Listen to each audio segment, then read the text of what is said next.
সূরাতুল ইখলাস 3 বার পাঠ করে চুলের মধ্যে ফু দিলে কি হয়, কি লাভ হয়, আজকে আমরা সেটি জানবো ইনশাআল্লাহ। প্রিয় ভাইরা মা বোনেরা, সূরাতুল ইখলাস কিন্তু খুবই ফজিলতপূর্ণ, গুরুত্বপূর্ণ এবং বরকতময় একটি সূরা। কারণ এই সূরার মধ্যে আল্লাহ পাক রব্বুল আলামিনের একত্ববাদের পরিচয়কে তুলে ধরা হয়েছে।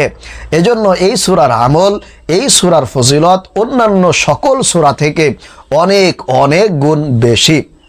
নবী করিম সাল্লাল্লাহু আলাইহি ওয়াসাল্লাম বলেছেন, কোনো ব্যক্তি যদি সূরাতুল ইখলাস বিসমিল্লাহ সহকারে শুধুমাত্র 3 বার পাঠ করে, আল্লাহ পাক রব্বুল আলামিন ওই ব্যক্তির আমল নামায় পুরা 1 খতম কোরআন পাঠের সমপরিমাণ সওয়াবকে লিপিবদ্ধ করে দেন। সুবহানাল্লাহ, আল্লাহু আকবার। তাছাড়া আল্লাহর নবী সাল্লাল্লাহু আলাইহি ওয়াসাল্লাম বলেছেন, এই সূরাতুল ইখলাসের আমল যারা করে, এই সূরাতুল ইখলাস যারা নিয়মিত পাঠ করে, আল্লাহ পাক রব্বুল আলামিন তাদের উপরে একেবারে সন্তুষ্ট হয়ে যান, খুশি হয়ে যান। আল্লাহ তাআলা তাদেরকে জান্নাত দান করে। অর্থাৎ জান্নাতে যাওয়ার জন্য সূরাতুল ইখলাসের আমলই আপনার জন্য যথেষ্ট হয়ে যাবে। প্রিয় ভাইরা মা বোনেরা, এজন্য সূরাতুল ইখলাসের আমল অত্যন্ত গুরুত্বপূর্ণ, ফজিলতপূর্ণ এবং বরকতময় আমল। চলুন তাহলে আমরা জেনে নেই আজকের এই আমলটি আপনি কিভাবে করবেন এবং কোন সময় করতে পারবেন এবং সকলেই করতে পারবেন কিনা। প্রিয় ভাইরা মা বোনেরা, আজকের এই আমলটি আপনারা নারী পুরুষ সকলেই করতে পারবেন এবং যে কোনো সময় করতে পারবেন। এটার জন্য সময়সীমা সেরকমভাবে উল্লেখ করা নেই।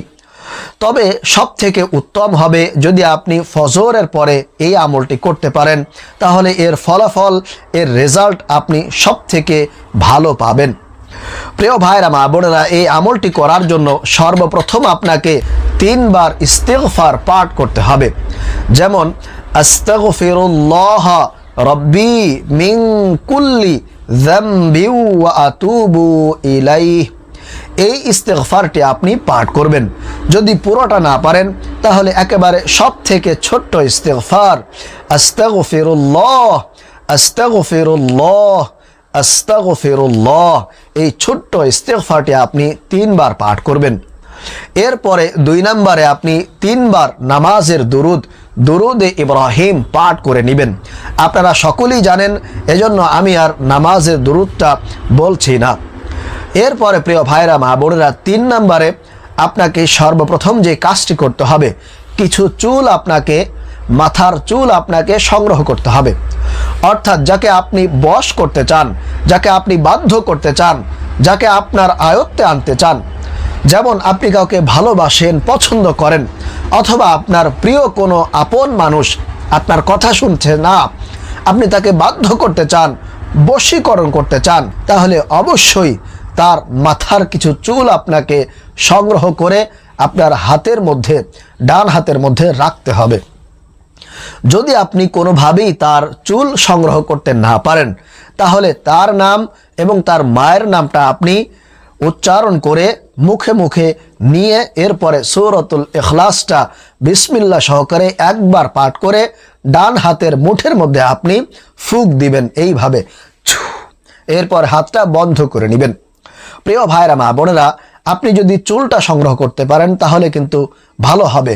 চুল ছাড়াও হবে, তবে চুলটা সংগ্রহ করার আপনি চেষ্টা করবেন।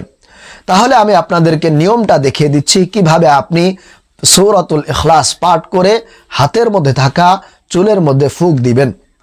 যেমন বিসমিল্লাহির রহমানির রহিম, কুল হুয়াল্লাহু আহাদ, আল্লাহুস সামাদ, লাম ইয়ালিদ ওয়ালাম ইউলাদ ওয়ালাম ইয়াকুল লাহু কুফুয়ান আহাদ। এর মধ্যে আপনার ডান হাতের ভিতরে যে চুলটা রেখেছেন তার ভিতরে আপনি 1 বার ফুঁক দিবেন বা দম করবেন। এরপরে হাতটা এরকম মুঠ করে নেবেন।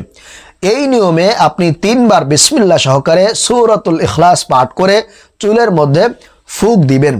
আর যদি চুল সংগ্রহ করা সম্ভব না হয় তাহলে অবশ্যই তার নাম এবং তার মায়ের নাম অথবা তার বাবার নামটা আপনি উচ্চারণ করে হাতের মধ্যে ফুঁক দিবেন। ইনশাআল্লাহ তাআলা এই নিয়মে আপনি যদি লাগাতার 3 দিন করতে পারেন তাহলে অবশ্যই ওই মানুষটা আপনার প্রতি দুর্বল হয়ে যাবে, আপনার বশে চলে আসবে এবং দিন দিন সে আপনার বাধ্য হয়ে যাবে। তবে প্রিয় ভাইরা মা বোনেরা, এই আমলটি অবশ্যই আপনারা সৎ উদ্দেশ্যে করার চেষ্টা করবেন, কখনোই আপনারা হারাম কাজে করবেন না, তাহলে কিন্তু আপনার গুনাহ হবে, আপনার ক্ষতি হতে পারে। এবং সর্বশেষ আবারও আপনি একবার দরুদ শরীফ পাঠ করবেন এবং 2 বার আপনার সেই চুলের মধ্যে অথবা আপনার সেই নাম নিয়ে আপনি ফুঁক দিবেন, দম করবেন, অর্থাৎ সর্বমোট আপনি 5 বার দম করবেন, তাহলে ইনশাআল্লাহ আমলটি শেষ হয়ে যাবে। আল্লাহ পাক রব্বুল আলামিন আমাদেরকে আজকের এই আমলটি সঠিক নিয়মে এবং হালাল উদ্দেশ্যে করার তৌফিক দান করুন। আমিন।